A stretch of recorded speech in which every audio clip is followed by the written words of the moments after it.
Okay, a couple of key points that I want to end with. First of all, there's an old maxim, military maxim, the solution is in the problem. If you see a problem that's out there, the solution is in the problem. Wow, what does that mean? Here's a little secret. Generally, the bureaucrats don't follow their own processes, okay?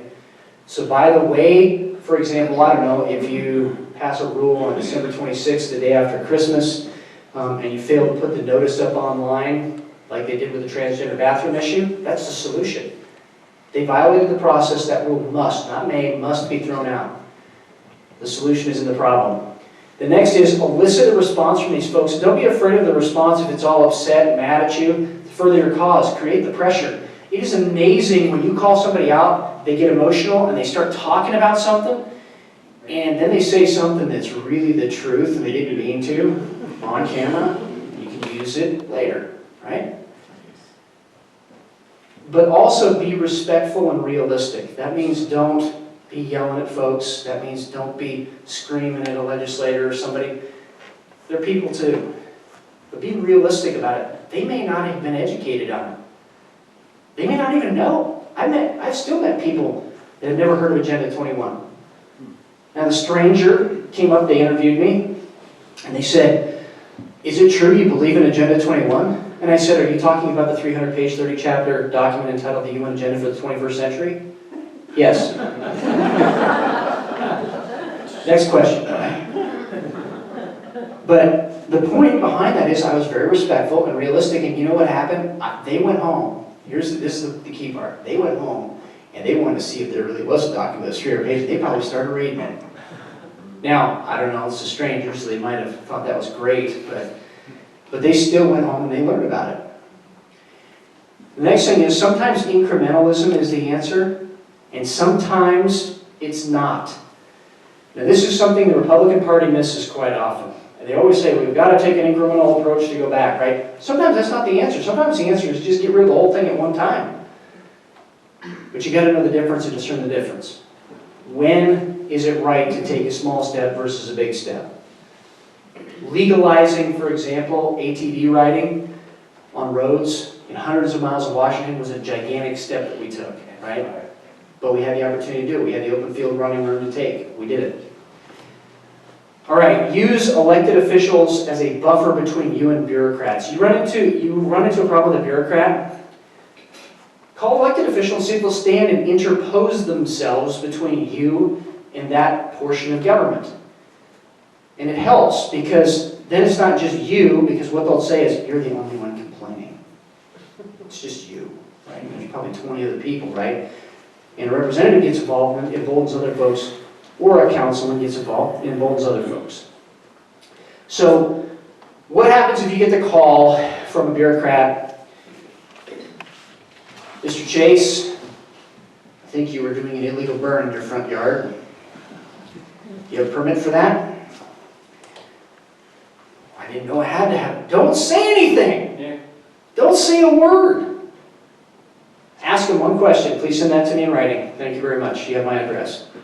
Okay? No bureaucrat is your friend. You're not going to have a bureaucrat going, well, hey, Rod, you and I went to high school together, and you were 2 years ahead of me. And so, hey, anyway, so this shed you're putting up out back, you have a permit for that, dude. I want to work with you.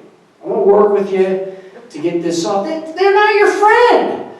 Everything you say is getting put into a report there. They have a job to do. They're not your friend. Ask them to put it in writing and don't say another word. And people ask me about I get phone calls all the time about how to handle it. That's why I'm going through this right now. And answer only the question you have been asked, if you even have to answer at all. And then, if you do get the notice in the mail, demand a copy of the entire file, and especially the complaint. Sometimes you'll have a neighbor, I'm going to use that in quotes, neighbor, okay, that happens to be a member of the Sierra Club or something. And they're the ones that have complained. Find out who it is. This is America, right? I have an opportunity to confront my accuser, right? Have them turn over the entire complaint file. That should be the first thing that you ask for. Sometimes when you do that, it'll stop them dead in their tracks right there. The next thing Do everything in writing, like I said, and notify them of a violation of the Constitution or the law that you think they have done. So let me give you an example of what that means. So the Human Rights Commission passes this transgender rule, comes into effect on December 26th, right?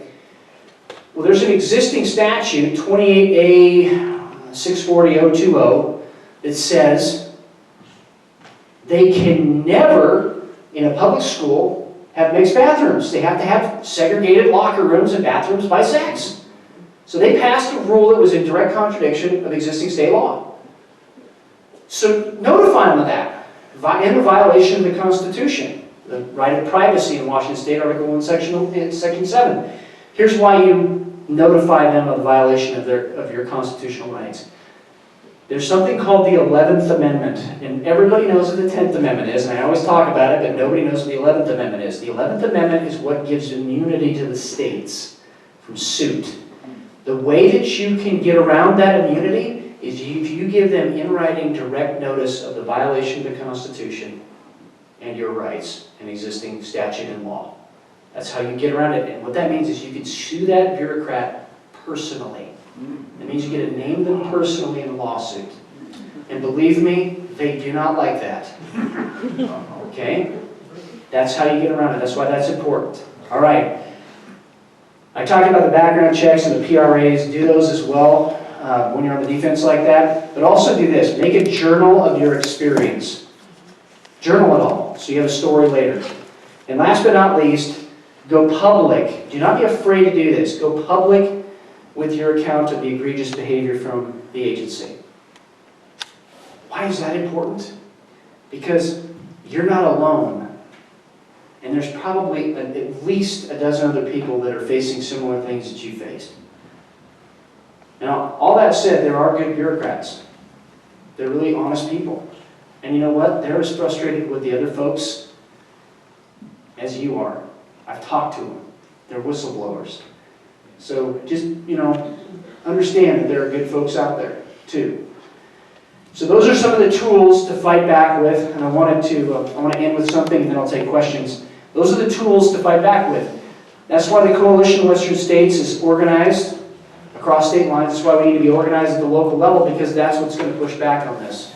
Now, ultimately, we need to reduce the size of government by about 50%.